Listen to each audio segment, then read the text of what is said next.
दिल्ली में नई सरकार के शपथ ग्रहण से जुड़ी एक और बड़ी खबर जानिए आप। रामलीला मैदान में शपथ ग्रहण को लेकर सुरक्षा पुख्ता कर दी गई है। 5000 से ज्यादा सुरक्षाकर्मी रामलीला मैदान में तैनात किए गए हैं। अर्धसैनिक बलों की 10 से ज्यादा कंपनीज की भी यहां पर तैनाती की जा रही है। तो सुरक्षा के चाक चौबंद इंतजाम किए जा रहे हैं। कल जिस तरीके से एक बड़े शपथ ग्रहण समारोह की तैयारी में है बीजेपी, और ऐसे में तमाम वीवीआईपीज पहुंचेंगे यहां पर, इसीलिए सुरक्षा के पुख्ता इंतजाम दिखाते हैं आपको। सुरक्षा को लेकर हमारी सहयोगी मनोज्ञा की एक रिपोर्ट।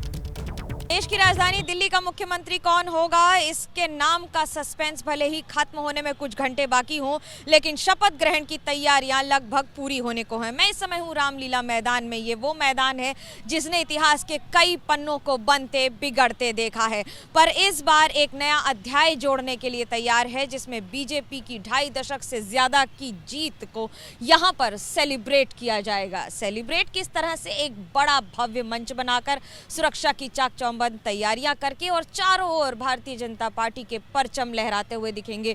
जो पूरा मैदान है उसे भी भगवा रंग में रंगा गया है, यानी कि भगवा रंग के कपड़े से सजाया जा रहा है। छोटे छोटे टेंट लगाए जा रहे हैं साइड में सिक्योरिटी पर्पस के लिए। इसके अलावा अगर सुरक्षा व्यवस्था की बात करें तो करीब 5000 सिक्योरिटी पर्सनल यहाँ पर डिप्लॉयड रहेंगे। 10 से ज़्यादा यहाँ पर अर्धसैनिक बलों की तैनाती हुई है, उनकी टुकड़ियों की। और उसके साथ साथ इस समय जो तैयारियां हैं वो लगभग पूरी हैं। तापमान बदल रहा है बार बार, उसको ध्यान में रखते हुए आवाजाही के लिए, ट्रैफिक को और यहाँ पर आने वाले लोगों के लिए विशेष व्यवस्था की जाएगी। व्यवस्था के तौर पर 10 दरवाजे बनाए गए हैं। इन 10 दरवाज़ों से एंट्री और एग्जिट होगी, और आसपास का सारा ट्रैफिक वीवीआईपी मूवमेंट के लिए जगह जगह पर रोका जाएगा। बैरिकेडिंग की जाएगी, जिससे जनता को आने में तो दिक्कतें ना हो, समर्थकों को, कार्यकर्ताओं को जो हज़ारों की संख्या में आएंगे, क्योंकि 20,000 से ज़्यादा तो कुर्सियाँ लगाई गई हैं उनके बैठने के लिए। तो वहीं दूसरी ओर एनडीए और बीजेपी दोनों के मुख्यमंत्री और उप मुख्यमंत्री लगभग सभी शामिल होंगे इस शक्ति प्रदर्शन में। देख रहे हैं आप किस तरीके से शपथ को लेकर तैयारियां जोरदार तरीके से बीजेपी की तरफ से की जा रही हैं। सुरक्षा के भी इंतजाम पुख्ता किए जा रहे हैं। हम सीधे एक बार फिर से आपको ग्राउंड पर लेकर चलेंगे। सहयोगी लगातार बने हुए हैं, अंकित गुप्ता के पास चलते हैं और अंकित से ही जानते हैं। अंकित, लेकिन सबसे बड़ा सवाल सीएम के चेहरे को लेकर है। सीएम के चेहरे को लेकर जो अलग अलग नाम चल रहे हैं इस रेस में, उन पर हम चर्चा कर रहे हैं, लेकिन नहीं भूलना चाहिए वो सरप्राइज फैक्टर जिसको लेकर बीजेपी कई बार पहले भी चौंका चुकी है। तो ऐसे में कुल मिलाकर एक बार फिर से वो सरप्राइज फैक्टर, वो चौंकाने वाला नाम, अभी तो कम से कम उसको भी खारिज नहीं किया जा सकता अंकित।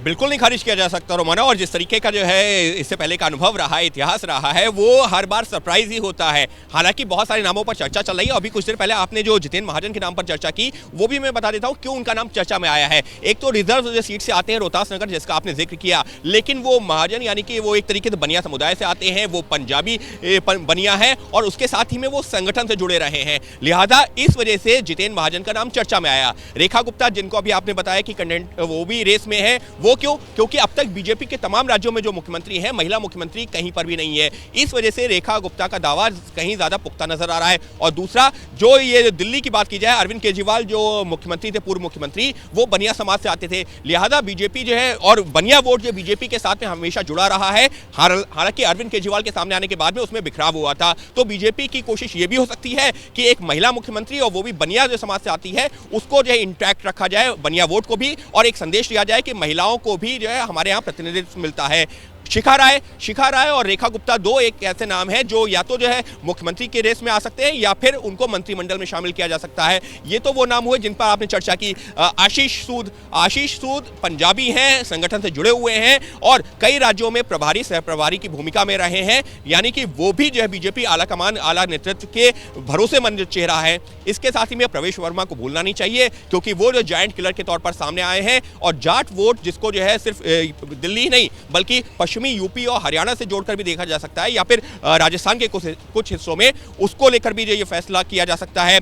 बात हो रही है पूर्वांचल चेहरे की। पूर्वांचल के लिए अजय महावर का, अभय वर्मा, इस तरीके के तमाम नाम चर्चा में आ रहे हैं। लेकिन पूर्वांचल सीएम होगा या नहीं होगा, उसको लेकर एक बस और टिप्पणी बताना चाहूंगा। प्रधानमंत्री ने जब यहाँ पर जो जीत का समारोह हुआ था, वहां कहा कि मैं पूर्वांचल का प्रतिनिधित्व करता हूं। तो ऐसे में इस बात को लेकर के एक सवाल जरूर हो गया है कि क्या पूर्वांचल सीएम होगा, जबकि खुद प्रधानमंत्री कह चुके हैं कि मैं पूरे पूर्वांचल का प्रतिनिधित्व करता हूं यहां पर, क्योंकि पूर्वांचल का सांसद हूं।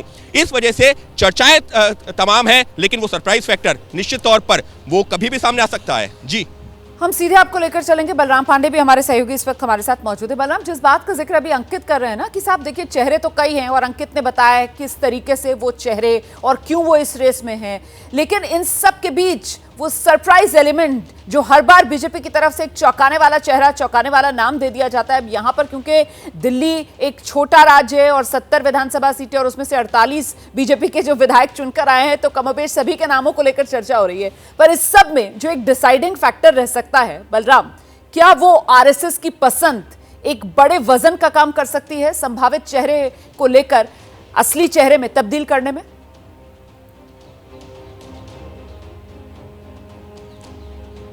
देखिए, बिल्कुल सही कह रहे हैं कि आरएसएस को नजरअंदाज भारतीय जनता पार्टी नहीं करेगी, लेकिन 3 फैक्टर हैं जिस पर भारतीय जनता पार्टी विचार कर रही है और इन्हीं के इर्द गिर्द जो सीएम चेहरा है वो चुना जाएगा।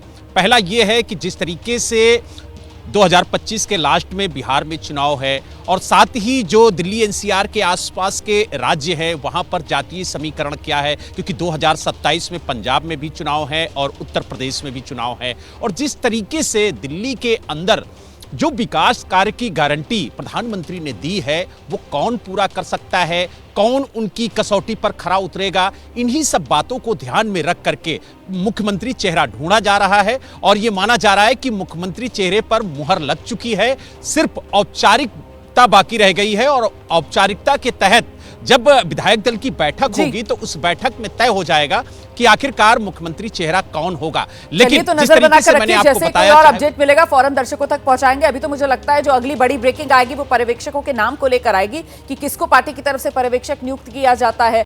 दुनिया बदल रही है और ये ला रही है भारत के लिए इन्फिनिट अवसर, जिसे हम कहते हैं मिनट इन्फिनिट।